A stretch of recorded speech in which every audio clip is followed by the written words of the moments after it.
ሰላም ሰላም ወደ ቲክታክ ቤተሰቦቼ እንዴት ናችሁ? ሰላም ናቸው። እግዚአብሔር ይመስገን እኔ በጣም ደህና ነኝ አለሁላችሁ። ያው እንደምታውቁ ያው እኔ ምግብ አብሳይ ነኝ ማለት ነው። ቤይሩት ላይ ሼፍ ነኝ ማለት ነው እና በሙሉ ኮንፊደንሴ ማለት ነው እና ሰዎች አንዳንድ ጊዜ ምግብሽ በጣም ይጣፍጣል አዳኑ ዋው ምናምን ይሉኛል። ከዛ ማን ሰራ መሰላችሁ? እኔ ነኝ እኮ የሰራሁት ምናምን ብዬ አካብዳለሁ ማለት ነው እና ያው ራሳችንን በራሳችን ካላከበርን ማን ያከብረናል? ራሳችን በራሳችን ስናከብር ነው እነሱ የሚያከብሩን እና ለዚህ ሁሉ ነገር እግዚአብሔር አምላክ የተመሰገነ ይሁን። እና ዛሬ የምልላችሁ ፈልጌ ነው ያው ሁልጊዜ የመዳም ቅመሞች ያው እኔም የመዳም ቅመም ስለሆንኩኝ ከቤይሩት መልስ የነበረኝን ቆይታ እስቲ እነግራችኋለሁ ማለት ነው። እና ሁልጊዜም እኔ ዛሬ 4 እና 5 ዓመት በፊትም ቪዲዮ ሰራ ነበር እና ከምንም በላይ ራሳችሁ ስራ ይኖራችሁ፣ ሰው ላይ ሸክም አትሁኑ፣ ጠንካራ ሁኑ፣ ከዚህ ስትመለሱም ስራ ይኖራችሁ ብዬ ቪዲዮ ሰራለሁ ማለት ነው። እና ቪዲዮን እንደውም ዩቲዩብ ላይ ፖስት አድርጌዋለሁ እና ስለዚህ በቃ የሆነ ከዚህ ሰርተን ሄደን ኢትዮጵያ ላይ የራሳችን ስራ ሲኖርን በቃ ምን ያህል ደስ እንደሚል ያው የምታውቁት ታውቃላችሁ፣ ማታውቁት ደግሞ ዛሬ እነግራችኋለሁ ማለት ነው። እና እንግዲህ እግዚአብሔር የተመሰገነ ይሁን ከ5 ዓመት ከ5 ወር በኋላ ኢትዮጵያ ገብቼ በ2014 ታህሳስ ውስጥ ነው የገባሁት ማለት ነው። ከዛም በኋላ ስራ ጀመርኩኝ ሱቅ ማለት ነው። እግዚአብሔር የተመሰገነ ይሁን። ያው ተቀጣሪ ነበርኩኝ አይደል? እኔም በተራዬ ደግሞ ቀጣሪ ሆኜ እና ከስራዬ ከሚሰሩ ልጆች ጋር የነበረኝን ግንኙነት እነግራቸዋለሁ ማለት ነው። እና ክብሩን ጌታ ይውሰድ። እግዚአብሔር አምላክ የተመሰገነ ይሁን። እኔ ከሰው ቤት ወጥቼ የራሴ ስራ እንደዚህ ይኖረኛል ብዬ በቃ እንደሚኖረኝ ህልም አለኝ፣ ግን ይሄን ያክል አይመስለኝም ነበረ። እና ጠንክራችሁ ስሩ፣ በርቱ፣ ገንዘባችሁን አታጥፉ እያልኩ ምለው ለዚህም ነው ማለት ነው። እኔ ግን እግዚአብሔር አምላክ የተመሰገነ ይሁን። እግዚአብሔር አምላክ ከእናትም ከአባትም በላይ አንድ እንደ እናት የሚያስብልኝ ጥሩ ወንድም ሰጥቶኛል ማለት ነው። በዚህ በ3700 ሰዎች አመሰግነዋለሁ ወንድሜ ማለት ነው። ከዚህ በላይም ደግሞ ፎሎሮቼ ደግሞ በሚሊዮን ሲቆጠሩ በእነሱ ፊትም አመሰግነዋለሁ ማለት ነው። እና በዚህ ሌባ በበዛበት ዘመን እንደዚህ አስቡልኝ፣ ገንዘቤን አስቀምጦልኝ የተወሰነ ግማሽ ገንዘብ እሱ ላይ ነበር የላኩት ቤይሩት እያለሁ እኔ እንደምና ያው እናንተም እንደምመክራችሁ ለራሴ አካውንት ላይ ምልክ ነበር፣ እሱ ጋር ምልክ ነበረ። ራሴ ጋር የሚቀመጠው ራሴ ጋር ይቀመጣል። እሱ ደግሞ በሱ ላይ የላኩትን ገንዘብ ደግሞ ስራ ሰርቶ እንዲጠብቀኝ ማለት ነው። አይበሉና የሆነ አደጋ ነገር ተፈጥሮ ያ ገንዘብ በድንገት ቢጠፋ ምን ቢል እንኳን ወንድሜ ነው፣ በጣም ወዶ ወንድሜ ነው እና ማጣት አልፈልግም። የሆነው ሰውንንና ገንዘብ ላይ ደክምናል፣ ብዙ አመት ቅር ይለናል፣ እንናደዳለን። ቢሆንም ደግሞ እኔ ወንድሜ ደግሞ በጣም ነው የምወደው፣ እንደ እናቴ ነው የሚያስብልኝ ገና ከልጅነት ጀምሮ። ስለዚህ በጣም ወዶ ነው እና በቃ አይታወቅም፣ ይሄ ገንዘብ ሰውን ያጣላል። ቤት በኩል ገንዘብ እሱ ገንዘቤን ማጥፋት ፈልገው ላይሆን ይችላል፣ የእናንተን ቤተሰቦች እንደዛው ማለት ነው። በድንገት አይታወቅምና ምናልባት ብዬ በራሴ አካውንት ግማሽ ብር አስገብቼ ነበር እና ለምን ያው ለእናንተም ዛሬ ምሳሌ ነኝ፣ አሁንም እየነገርኳችሁ ነው። ትላንትም ስለው የነበረው ነገር ስለሆነ ማለት ነው። ከዛ ያ ወንድሜ ስራ ሰርቶ ገንዘቤን አትርፎ ጠብቆኛል ከነ ባለቤቱ። እግዚአብሔር አምላክ ረጅም እድሜና ጤና ይስጥልኝ። ባለቤቱ መልካም ሰው ናት። ያው አጥፊ ብትሆን አንዱ አንዱን ያበላሻል። ሴት የላከችው ሞትን አይፈራም አይደለም የሚባለው። እሷ ጥሩ ባትሆን እሷ መልካም ባትሆን ተባብሮ ገንዘቤም ሊጠፋ ይችል ነበር። ገባችሁ አይደል? ምሳሌ ነው የምላችሁ፣ ግን እንደዚህ አይደለም። እና በጣም ነው የማመሰግናቸው በዚህ አጋጣሚ። እና ከዛም በቃ ስራ ጀመርኩኝ። በጣም ነው ደስ ያለኝ። 5 ዓመት አንዴ እግሬን ያመኛል፣ አንዴ ወገቤን ያመኛል እዛ ቤይሩት ላይ እየሰራሁኝ። ከዛም በኋላ ግን በቃ እዛ ሱቅ ነበር የከፈትኩት። ቁጭ ብዬ እኔ ብር መቀበል ብቻ ነው። ከዛ ምንም ድካም የለኝም። አምላኬ ማመስገን ጀመርኩ። ወይ ፈጣሪ፣ ትላንትና መድከሜ ለካ ለዛሬ ነው እንዴ ብዬ በጣም በጣም በቃ እግዚአብሔር ሳመሰግን ነበር፣ እውነት ለመናገር ማለት ነው። እና ገንዘብ መቀበል ነው። ከዛ ወዛደሮች ናቸው ተሸክሞ የሚያወርዱ የሚያስገቡ። ከዛም በቃ ሲሚንቶ ነበር በዚህ አጋጣሚ ሸጣ። ብዙ ሰዎች ያውቁኛል ሱቄ ላይም፣ እንዲሁም ደግሞ ያው ያደግኩበት እኔ በብዙ ሰዎች ጋር ስለኖርኩኝ ይሄን ቪዲዮን ሁሉም ሰው እንደሚከታተል ተስፋ አድርጋለሁ። ስለ ሁሉም ነገር የሰማይ አምላክ እግዚአብሔር ምስጋና ይድረሰው። በጣም ደስተኛ ሆንኩኝ። በጣም በቃ በጣም ተገረምኩኝ በእግዚአብሔር ስራም። እንዴ ለካ ከደከሙ በኋላ እንደዚህ እረፍት አለ እንደ የሚለውን ነገር በህይወቴ ውስጥ አረጋገጥኩኝ ማለት ነው። እና አንዳንዴ ዝቅ ብሎ መስራት ምንም አያሳፍርም። ከዝቅታ ውስጥ እግዚአብሔር ከፍ ያደርጋል ማለት ነው። እና ወርቅ ከአፈር ውስጥ ነው የሚገኘው። ገባቸው? መጀመሪያ ከአፈር ሳይለይ በፊት ወርቅ እንደዚህ አፈር ውስጥ ነው ያለ ማለት ነው። ያ አፈር ታጥቦ ታጥቦ ታጥቦ ነው ከዛም በኋላ ወርቁ ወጥቶ እሳት ውስጥ ገብቶ ተፈትኖ ከዛም በኋላ ወርቅ መሆኑ ተረጋግጦ የእንትን የሚለው ማለት ነው።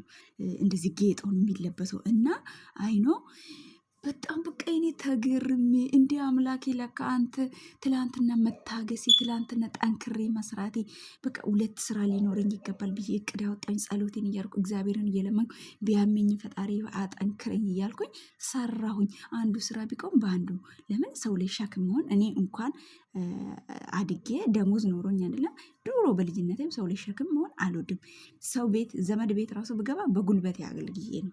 ገባቸው? ስለዚህ እና ለዚህ ነው ውዶቼ ጠንካራ አድርጌ የምመክራችሁ ማለት ነው። አዋቂውኝ አይደለም ከህይወት ልምዴ ነው የተማርኩት እኔ። እና በጣም ነው ደስ የሚላችሁ።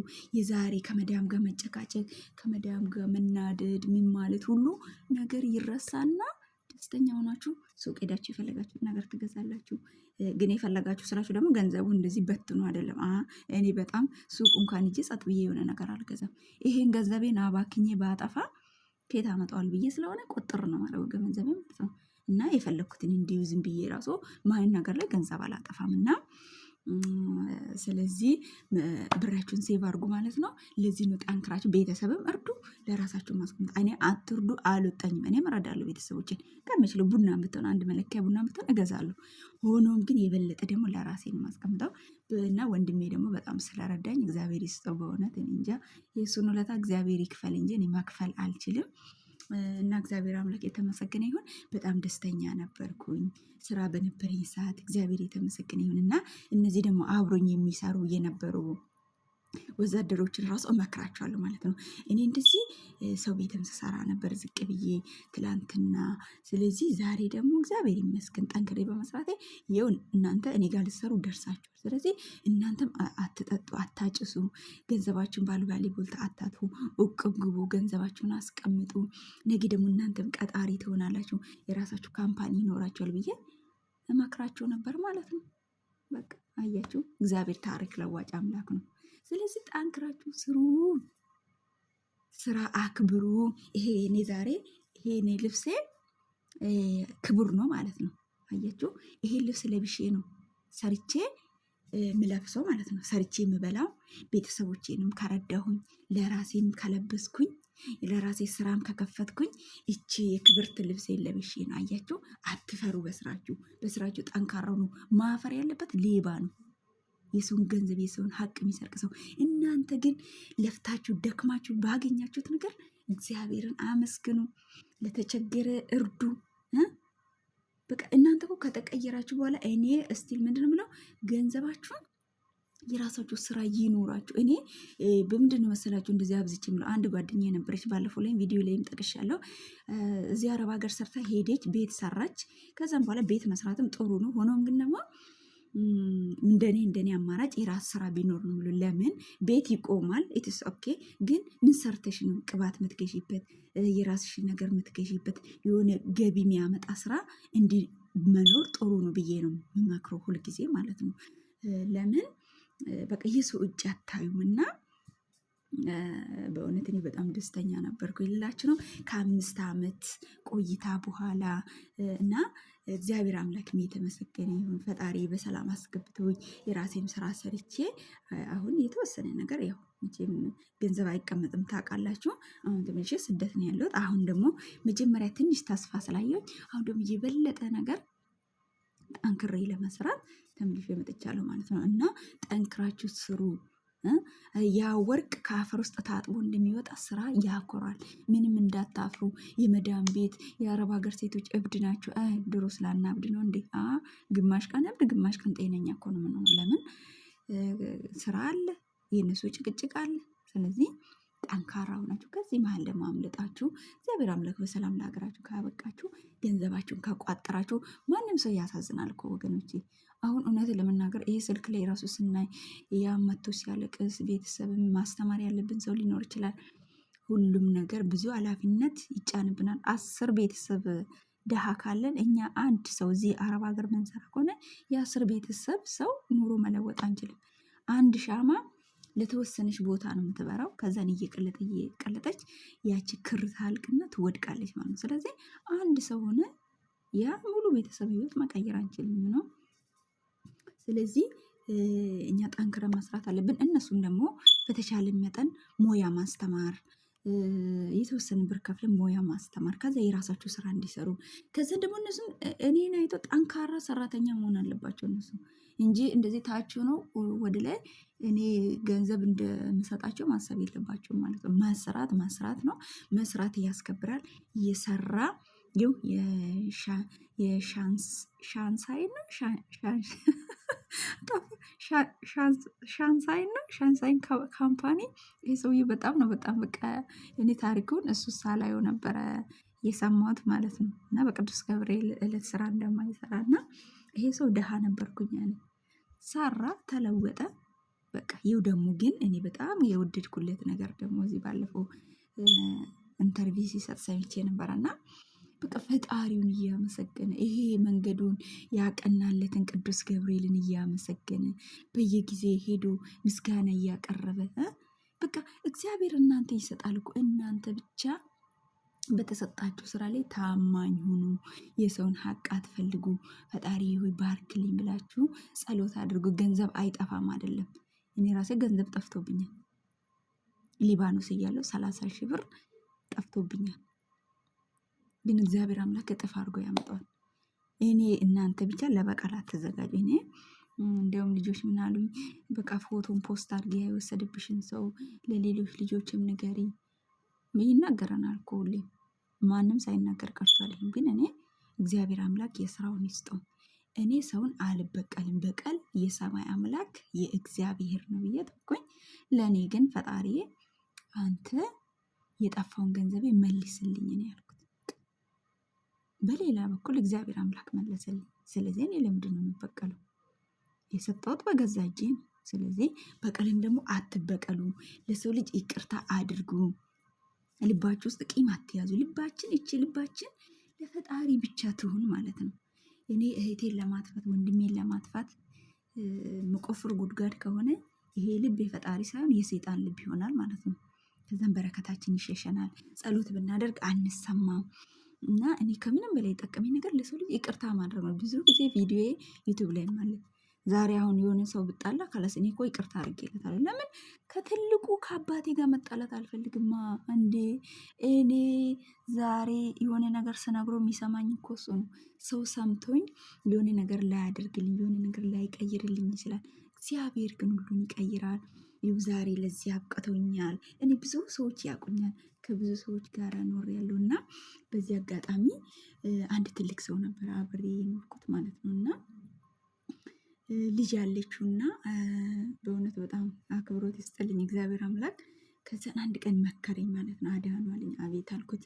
አንቺ አለኝ ባይመችሽም ያውን የሰው ቤት እንደምሰራ ታውቃላችሁ። ባለሽበት ቦታ ጸሎት አድርጊ፣ ፈጣሪ ለምኝ፣ እግዚአብሔር ይሰማል። ግዴታ ነጭ ነጠላ ለብሰሽ ቤተ ክርስቲያን ስለሄድሽ አይደለም።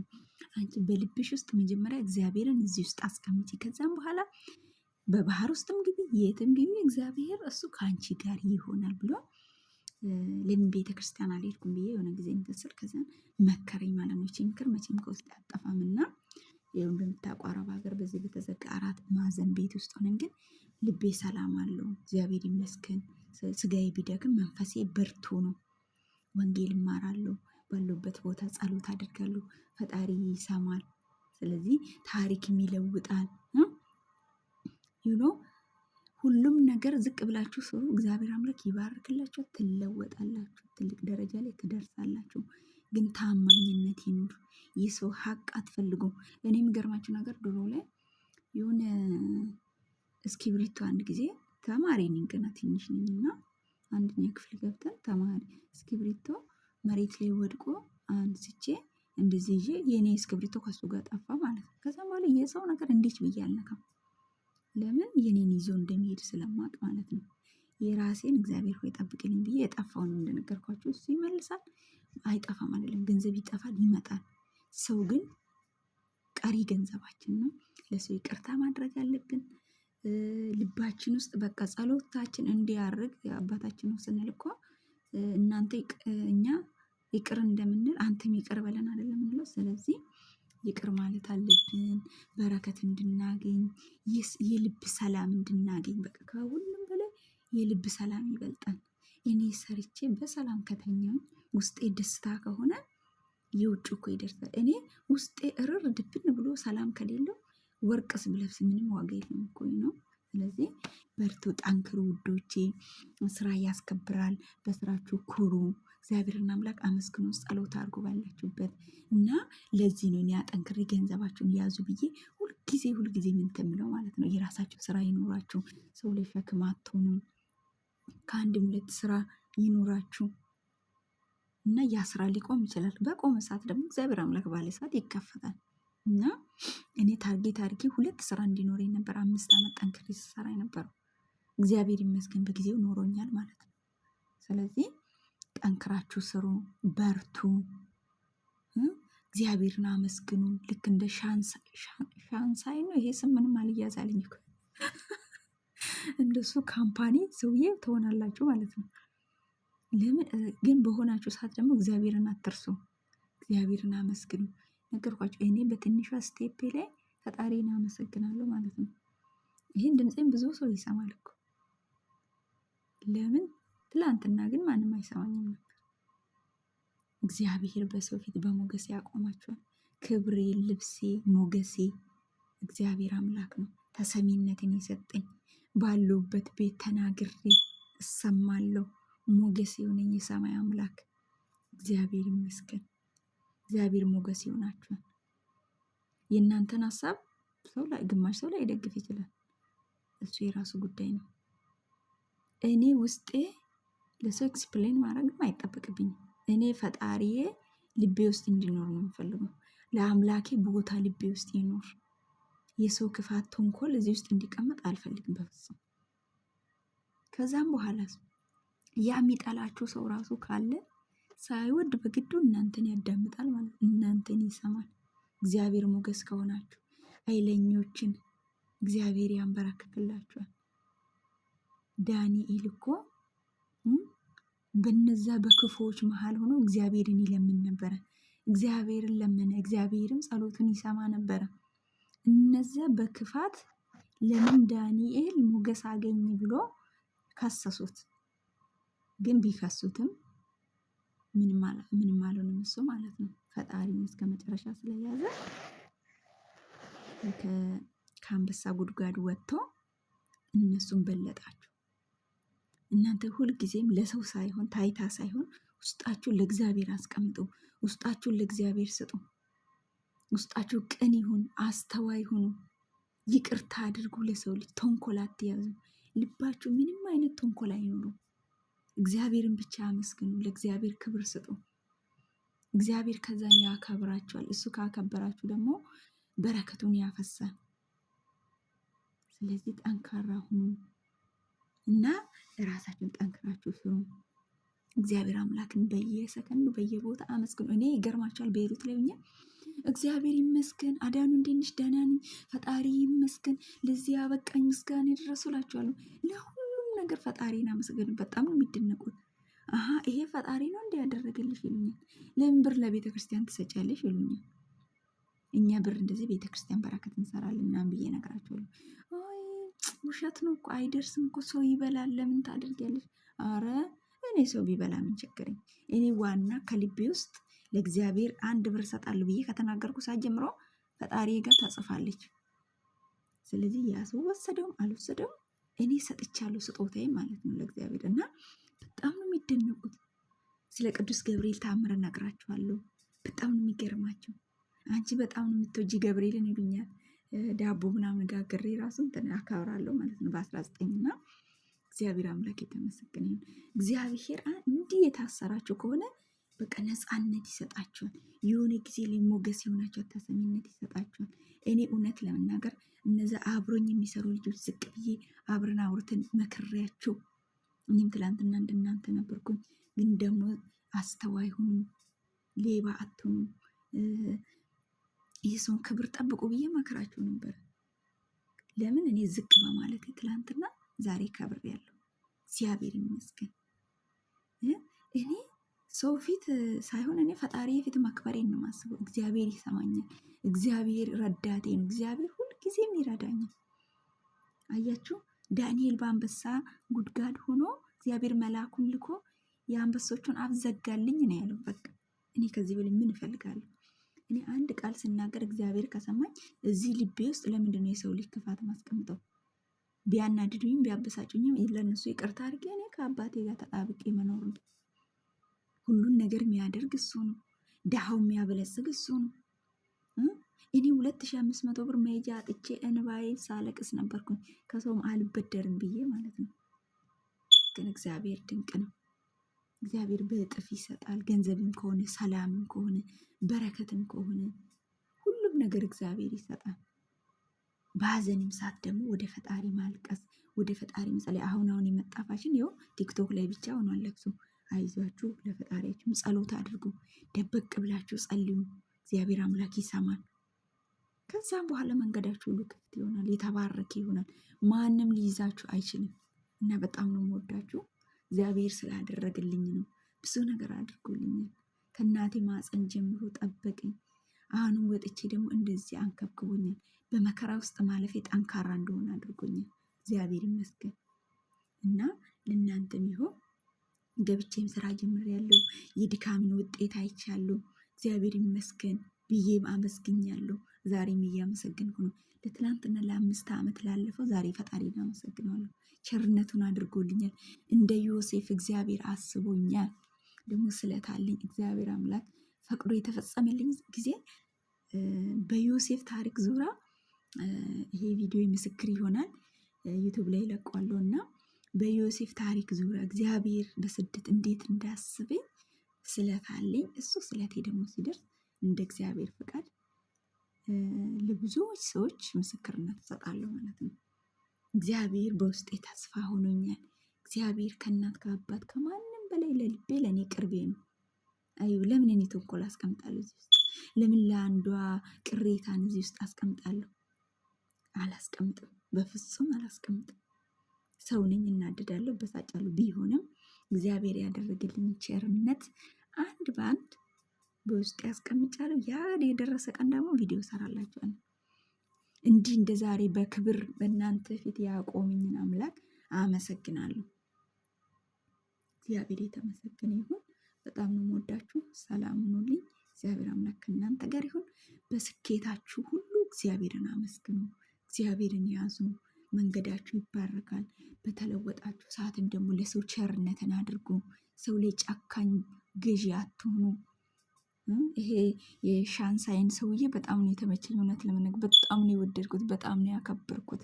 ለእግዚአብሔር ያለው ቦታ አይታችኋል። ከጥበቃ ሰራተኛ ጀምሬ ያለኝ ሰላምታ አክብሮት አለ። ለምን? እግዚአብሔር ነው እሱን ያከበረው። ትላንትና እሱ ማን ነበረ? ዛሬ ብዙ ድርጅት ባለቤት እንዲሆን ያደረገው እግዚአብሔር ነው። ልክ እንደ ኢዮብ ሰራተኞቹን እንዴት ነው ሲገዛ የነበረው? አስተዋይ አባት፣ ጥሩ አባት ለሰራተኞቹ ሲገዛቸው የነበረ ኢዮብ ማለት ነው። አያችሁ፣ ኢዮብ በነበረ ሰዓት ልጆቹ በልቶ ተደስቶ ሲጫወቱ በዛ ማለት እግዚአብሔርን አሳዝነው ይሁን እንዴ ብሎ መስዋዕት የሚያቀርብ ሰው ነበር ኢዮብ ማለት ነው። በዛ ውስጥ እግዚአብሔር እጅጉን ወደደው፣ አከበረው። ለእግዚአብሔር ያለው ቦታ እየተለየ ነበር ኢዮብ ማለት ነው። እሱ ላለው ሰው አይደለም ለሌላቸው አክብሮት ያለውን አክብሮት። ይሄ ሻንሳይን ድርጅት ባለቤት ሰውየውም ራሱ በጣም ነው በቃ እንትን ያደረገኝ ማለት ነው። ስማርት የሆነ ሰው ነው። በቃ ስማርት የሆነ ሰው ማለት ፈጣሪ የሚፈራ ሰው ነው። ፈጣሪ የሚያከብር ሰው ነው። እናንተ ውስጣችሁ ስማርት ይሁን። እግዚአብሔር ብርሃናችሁ ሁሉ በሰው ፊት ይበራል። በሄዳችሁበት ስለ እግዚአብሔር መስክሩ። ሰው ስለ ሰው ይመሰክር የለም እንዴ? ዝም ብሎ ማለት ነው። እና ወዳችኋለሁ። ሰላም ሁሉ። ቻው። እንቀጥላለን። የእግዚአብሔርን ቸርነት እንመሰክራለን፣ እናመሰግናለን። ወዳችኋለሁ። ሰላም ነው።